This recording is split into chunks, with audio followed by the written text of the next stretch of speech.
शादी की दूसरी रात ही मेरे पति ने 60 लाख रुपए मेरे सामने रख दिए और कहा कि तुम सबको कहना कि मेरा पति नामर्द है और मुझे इससे तलाक चाहिए। मैं हैरान हुई क्योंकि मेरा पति तो बिल्कुल ठीक था। फिर वो ऐसे क्यों कह रहा था? मैं एक गरीब घर की लड़की थी। पैसे देखकर लालच में आ गई और पति से 3 दिन का वक्त मांग लिया। तीसरी रात जब मेरा पति कमरे में आया तो मैंने उसे ऐसी चीज़ दिखाई कि उसने, मेरा नाम सोना है, मेरा संबंध एक गरीब घराने से था, मैं अपने माँ बाप की इकलौती बेटी थी और शक्ल सूरत की बहुत ही खूबसूरत थी। हम एक ऐसे इलाके में रहते थे जहाँ बहुत से अमीर लोग रहते थे। मेरे माँ बाप ने मेरी हर ख्वाहिश पूरी की थी। ये घर हमें पापा की नौकरी की वजह से मिला था और फिर मेरे पापा ने इसे किश्तों में खरीद लिया था। मुझे अमीरों की ज़िंदगी जीना बहुत अच्छा लगता था कि जिसमें कोई टेंशन ना हो, जब दिल करे शॉपिंग पर जाऊं और जब चाहूं होटल में खाना खाऊं। लेकिन मैं जानती थी कि मेरी किस्मत बदलने वाली नहीं है। हमने सारी ज़िंदगी बस ख्वाब ही देखते रह जाना था। हमारे घर के बिल्कुल सामने एक छोटा सा पार्क था। एक दिन उस पार्क में चलती जा रही थी कि एक बूढ़ी औरत मेरे सामने आकर फिसल गई। मैं फौरन उनकी तरफ बढ़ी और गिरने से पहले ही उनका हाथ थाम लिया। फिर बड़ी मुश्किल से उन्हें बेंच पर बिठाया। मैं उनके कपड़े साफ करने लगी थी। वो मुझे कहने लगी, तुम क्या कर रही हो? मैंने कहा, कोई बात नहीं, आपके कपड़े खराब हो गए हैं, उन्हें साफ कर रही हूँ। उन्होंने शुक्रिया कहा। फिर मेरा नाम पूछा और पूछा कि तुम कहाँ रहती हो? मैंने कहा, सामने वाला घर ही मेरा है, वहीं से यहाँ पार्क में कभी कभी आ जाती हूँ। मेरी एक दोस्त भी है, मैं उससे बात कर लेती हूँ। उन्होंने मुझे कहा कि जब मैं फिसली तो आसपास बहुत लोग मौजूद थे, लेकिन तुमने मेरी मदद की। ऐसा क्यों किया तुमने? मैंने कहा कि ये सब मुझे मेरी माँ ने सिखाया है। वो कहती है, जब तुम्हें दूसरों की मदद करने का मौका मिले तो उसे हाथ से जाने मत देना, क्योंकि ऊपर वाला दूसरों की मदद करने वालों को पसंद करता है। मैंने उस बूढ़ी औरत को अपना नाम भी बताया और अपना घर भी दूर से दिखा दिया। लेकिन मुझे ये मालूम नहीं था कि वो बूढ़ी औरत कुछ ऐसा करेगी कि मुझे हैरान कर देगी। अगले दिन वो मुझे फिर से पार्क में मिली। उसके साथ एक लड़का भी था जो मेरी ही उम्र का लग रहा था। उन्होंने मुझे दूर से देख लिया था और फिर पास आने का इशारा किया। मैं उनके पास चली गई। मैंने उनको प्रणाम किया। वो मुझे ऐसे मिली जैसे सदियों से मुझे जानती हों और फिर मेरा परिचय उस लड़के से करवाया जो उनका बेटा था। उसका नाम आशीष है।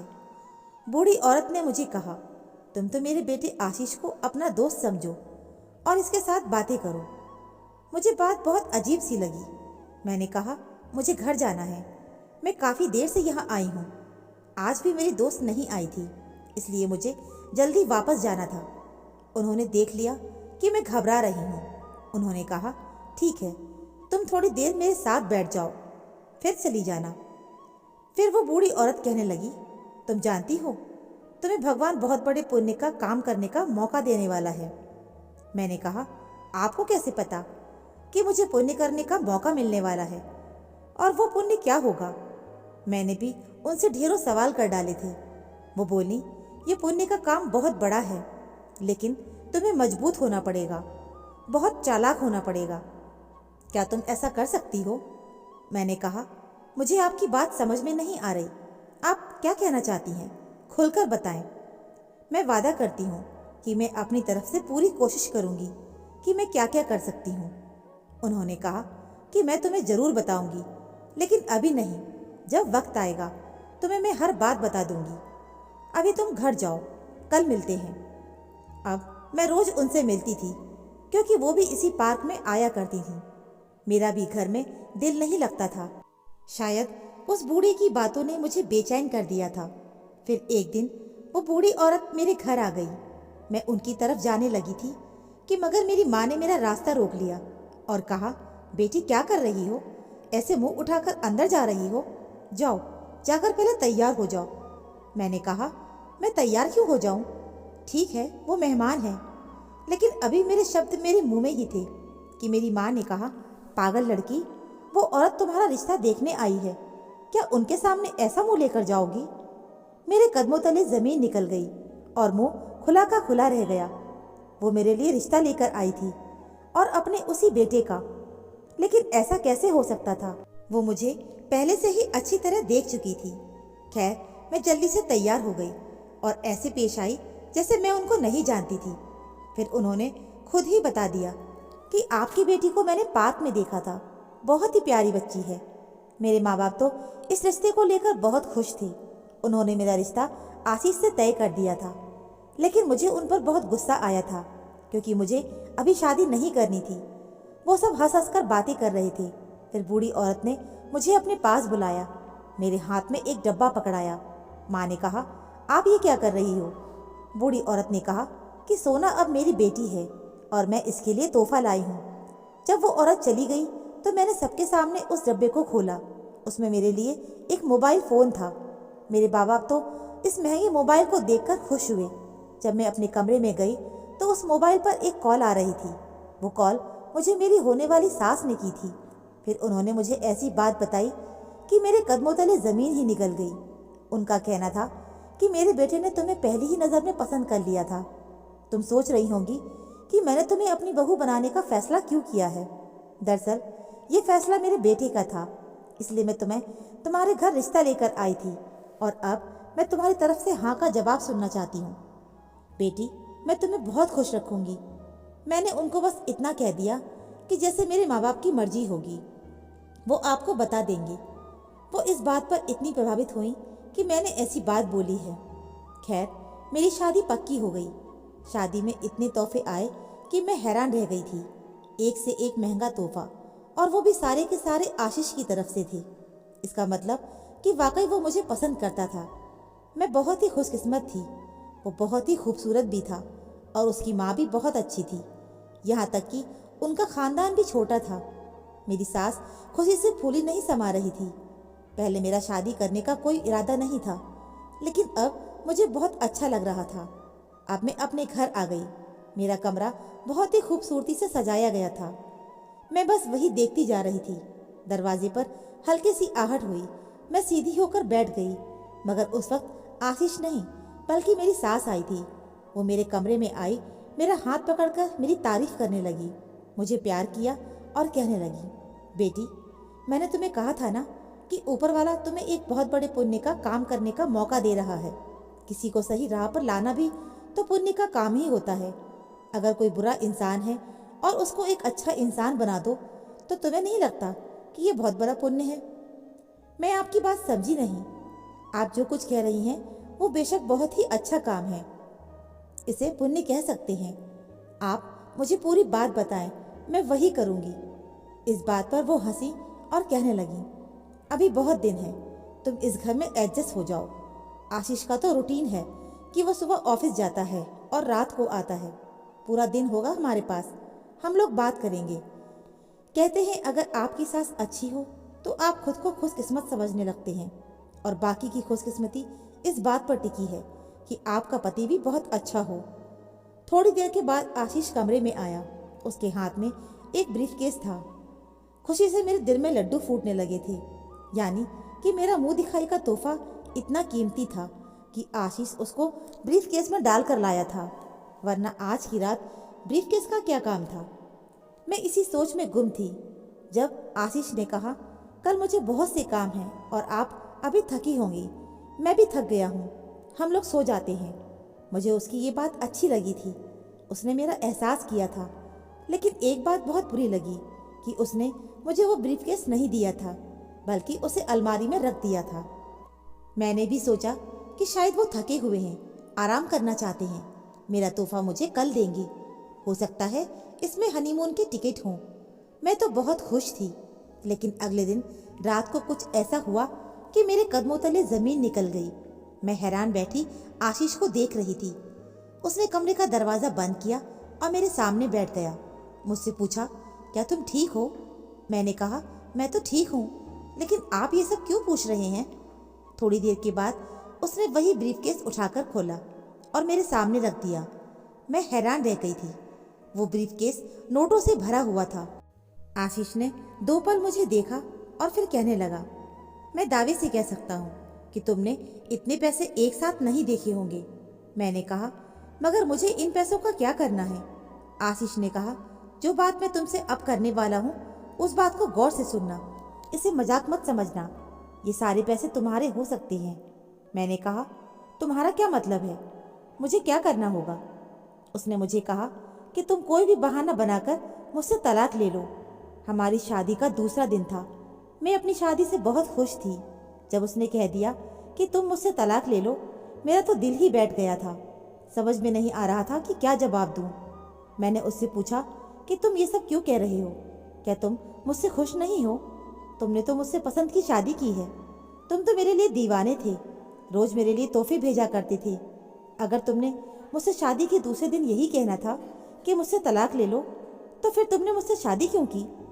आशीष कहने लगा, मैंने तुम्हें कोई तोहफा नहीं भेजा, बल्कि तुमने मुझे पसंद किया था और तुम ही मुझे तोहफे भेजा करती थी। मैं तो पागल हो रही थी, क्योंकि मैंने भी आशीष को कोई तोहफा नहीं भेजा था। मेरे पास तो तोहफे खरीदने के पैसे ही नहीं थे। ऐसा लग रहा था कि कोई मेरे साथ खेल रहा था, और ऐसा कैसे हो सकता है? आशीष ने कहा कि मेरी बात गौर से सुनो। अगर तुम मुझसे तलाक ले लो तो ये 60 लाख रुपए तुम्हारे हो सकते हैं, लेकिन तुम्हें इसके बदले मुझसे तलाक मांग कर लेना होगा, वो भी सबके सामने। और मैं ऐसा क्यों कह रहा हूँ ये बाद में मैं तुम्हें बता दूंगा, लेकिन अभी मुझसे ये बात मत पूछना, क्योंकि मैं तुम्हें अभी कुछ नहीं बता सकता। और अगर तुमने मेरी बात नहीं मानी तो मैं किसी भी तरह तुमसे जान छुड़वा लूँगा। बेहतर है तुम मेरी बात मान जाओ। मैंने उनको कहा कि मैं सोच कर बताऊंगी, क्योंकि फ़िलहाल मुझे कुछ समझ में ही नहीं आ रहा था। मैंने आशीष से 3 दिन का वक्त ले लिया। आशीष कहने लगा, ये बात हम पति पत्नी के बीच में ही रहनी चाहिए। मैं उसकी बात पर हंसी और कहा कि मुझसे तलाक की बातें कर रही हो और कहते हो कि मैं किसी को भी नहीं बताऊं। मेरी आंखों में आंसू आ गए थे, क्योंकि मैं बहुत ही दुखी हो गई थी। उसने कहा, मैं तुम्हारी ज़िंदगी बर्बाद नहीं करना चाहता, इसीलिए अभी से अलग होना चाहता हूँ। इसे तुम जो मर्जी समझो, लेकिन मैं भी मजबूर हूँ। सारी रात मुझे नींद नहीं आई। अगले दिन भी मैं यही सोचती रही कि आशीष ने आखिर ऐसा क्यों कहा, और अगर उसने मुझसे वो तोहफे नहीं भेजे थे तो फिर किसने भेजे थे? बल्कि वो तो कह रहा था कि मैंने भी उसे तोहफे भेजे हैं, और ये भी कह रहा था कि मैं उससे तलाक मांग लूँ। अगर वो चाहता तो 1 सेकंड में ज़बरदस्ती मुझसे तलाक ले लेता और तलाक के कागजात पर मुझसे साइन करा के अपनी जान छुड़ा सकता था। फिर वो मुझे इतनी बड़ी रकम क्यों दे रहा है? इन पैसों से मैं अपने लिए बहुत कुछ कर सकती थी। इस शादी में मेरा दिल भी कभी नहीं था। बस मैं आशीष की दौलत देखकर खुश हो गई थी, लेकिन दौलत तो मुझे मिल ही रही थी। अगर मैं अपनी अकल इस्तेमाल करती तो मैं 60 लाख से 60 करोड़ कमा सकती थी। मेरा दिमाग किसी मशीन की तरह ही चल रहा था। मगर आशीष ऐसे क्यों चाहता था कि मैं उससे तलाक मांग लूं? इस तरह तो उसकी बदनामी होगी। जाहिर है जब मैं उससे तलाक मांगती तो फिर उसकी कोई वजह भी तो बतानी पड़ेगी। सारे खानदान वाले और घर वाले मेरे पीछे पड़ जाएंगे। अगर मैं ये सब करके आशीष का नाम भी बदनाम करती और अपने आप को सबके सामने जलील भी करवाती, तो मुझे क्या इन पैसों से खुशी मिल जानी थी? मुझे कुछ समझ नहीं आ रहा था कि क्या करूं। आशीष ने कहा कि ये बात किसी को नहीं बताना, पर यह छुपाने वाली बात नहीं थी। फिर भी मैंने ये बात सबसे छुपाई। तीसरे दिन मैंने बहुत मजबूर होकर ये बात अपनी सास को बता दी, इसीलिए क्योंकि उन्होंने मुझे रोते हुए देख लिया था। मुझे रोता देखकर वो तड़प उठी थी कि उनकी नई नवेली बहू रो रही है। उन्होंने मुझे अपनी कसम दी, तब जाकर मैंने उनको सब बता दिया। वो अपना सर पकड़कर एक तरफ बैठ गई और फिर मुझे कुछ ऐसा बताया कि मैं हैरान रह गई। और फिर वो दिन भी आ गया जब मेरे पति से मांगा हुआ वक्त भी खत्म हो गया था। रात के वक्त आशीष कमरे में आया और मेरे सामने फिर से ब्रीफकेस रखा और कहा, उम्मीद है अब तुमने अपना फैसला कर लिया होगा। मेरे पास बिल्कुल भी वक्त नहीं है। अब कोई ड्रामा नहीं करना। जो मैंने तुम्हें कहा है बस वो करो, और बताओ तुम ये सब कैसे करोगी?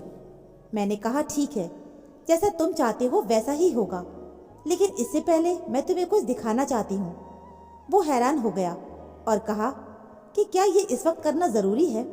मैंने कहा, बिल्कुल, शायद इसके बाद तुम अपना फैसला बदल दोगे। आशीष ने कहा, ऐसा बिल्कुल भी नहीं हो सकता। मैंने भी अपने पति की आंखों के सामने एक ब्रीफकेस रखा जो उसके ब्रीफकेस से छोटा था। आशीष ने खोला तो वो आंखें फाड़े मुझे देखने लगा। शायद अब तुम अपना फैसला बदलने पर मजबूर हो जाओगे, मैंने कहा तो उसके पास कहने को कुछ नहीं था। मुझे आशीष की माँ की वो बात याद आ गई जो मुझे उन्होंने उस दिन बताई थी। उनका कहना था कि मैंने तुम्हारे नाम से आशीष को तोहफे भेजे थे और उसके नाम से मैं तुम्हें भेजती रही। मैं चाहती थी कि तुम लोग ये समझो कि तुम एक दूसरे से मोहब्बत करते हो ताकि तुम्हारा रिश्ता और मजबूत हो जाए। याद है मैंने कहा था कि तुमने एक अच्छाई यानी पुण्य का काम करना है, किसी को ठीक करना है। असल में उस वक्त मैंने अपने बेटे की बात की थी। मेरे बेटे के पास बहुत दौलत है लेकिन इसे दौलत की कदर नहीं है। वो इस दौलत को दोनों हाथों से उड़ा रहा है।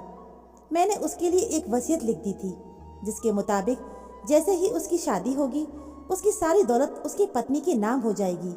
यहाँ तक कि उसे अगर पैसे खर्च करने होंगे तो वो पत्नी के साइन के बगैर नहीं मिलेंगे। इसीलिए वो तुम्हारे साथ चाल चल रहा था। तुम्हें पैसे देकर इस बात पर मजबूर करना चाहता था कि तुम खुद ही तलाक ले लो, क्योंकि इस वसीयत के मुताबिक ये तुमसे अपनी मर्जी से तलाक भी नहीं ले सकता था।